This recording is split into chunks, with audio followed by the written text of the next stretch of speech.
Morning students. Today we will shoot sixth video of chapter 14th electric current and its effects. Okay. In last video we will discuss here electromagnet. Next article is 14.5 electromagnet.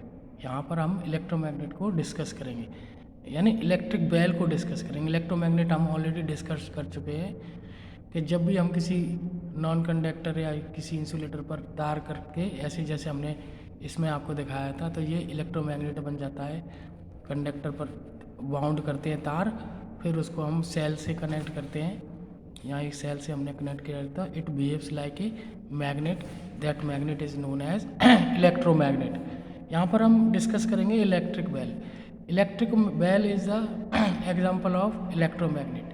यानी electric bell के अंदर electromagnet का use हुआ है और किस तरह से बेल बनती है, घंटी बजती है, ये मैं आपको इसमें बताऊंगा, समझाऊंगा कैसे काम करती है. इलेक्ट्रिक बेल का जो वर्किंग है वो कैसे है.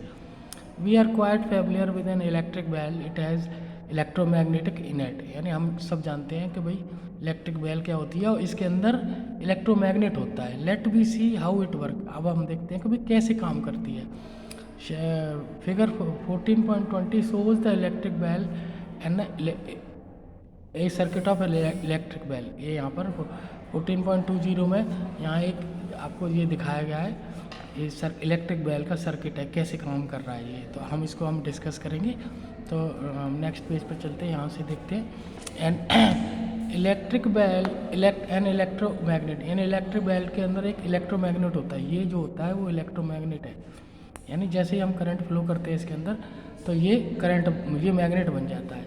An iron strips hammer at the end of the end is kept close to the electromagnet. और ये हैमर होता है, ये जो देख रहे हो आप, ये हैमर है. हैमर मीन्स जो टोंग, जो ये इससे, ये हैमर बोलते हैं, ये से हिट करता है तो ये टकराता है. ठीक है.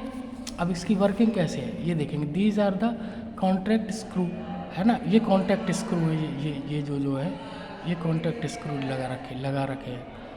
When the iron strips is contact with screw the current flows through the coil. जैसे ये स्क्रू उसके ऊपर आता है, ये से लगता है, ये पूरा एक ऐसे करके ऐसे है, स्क्रू से ऊपर जाता है तो करंट सर्किट कंप्लीट हो जाता है और ये मैग्नेट बन जाती है. और मैग्नेट बन जाती है जैसे ये टोंग को अपनी ओर खींच लेती है, नीचे की ओर खींचती है. तो जिससे क्या होता है, ये नीचे की ओर खींचेगा तो ये से टकराएगा तो आवाज़ आने लग जाएगी, है ना. When the strips contact with screw the electric currents flow through the coil which comes to an electromagnet. वो इलेक्ट्रोमैग्नेट बन जाती है. देन इट्स पुल.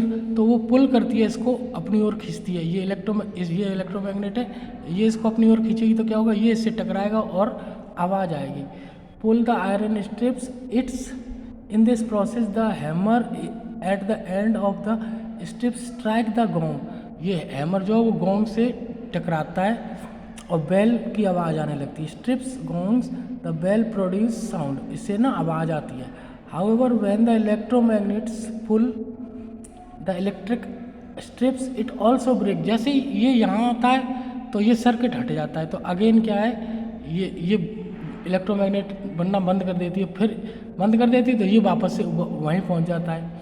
ठीक है. So it's break the circuit. The current will throw the stops flowing. यानी current जो है circuit में फ्लो करना स्टॉप कर देता है, रुक जाता है. Will the coil remain electromagnet. क्या इस स्थिति में इलेक्ट्रोमैग्नेट रहेगी? नहीं रहेगी, क्योंकि जैसे ही यहाँ से करंट हट गया तो ये चुंबक बनना बंद हो जाएगी, तो ये वापस से ऊपर चला जाएगा. तो फिर ये तार से टकराएगा, तार से ये स्क्रू से टकराएगा तो फिर सर्किट ऑन हो जाएगा, फिर ये बन जाएगी तो फिर ये आ जाएगा. तो ये प्रोसेस लगातार इस तरह से चलता रहता है और बेल बजती रहती है. The current through the coil stops. The coil is no longer electromagnet. वो इलेक्ट्रोमैग्नेट नहीं रहती. It no longer attract to the iron strip. तो वो ज़्यादा देर तक उससे नहीं रहती.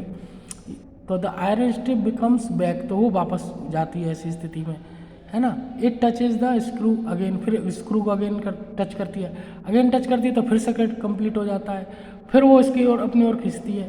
तो इस तरीके से ये लगातार रिपीट होता रहता है और ये बेल जो है बजती रहती है। ठीक है। The current flow in the coil and the hammer strike the gong. This process is repeated in quick succession, लगातार होता रहता है, और द हैमर स्ट्राइक्स, और वो बेल बजती रहती है जब तक आप करंट बेल के लिए दोगे। The gongs every time circuits complete this will above the ring. इस तरीके से ये बार बार होती है। वैसे मैं इसका एक वर्किंग वीडियो भी आपको भेज रहा हूँ, आप उस वर्किंग वीडियो को अच्छी तरह से देखेंगे तो आपको मालूम पड़ेगा किस तरीके से वो काम कर रही है।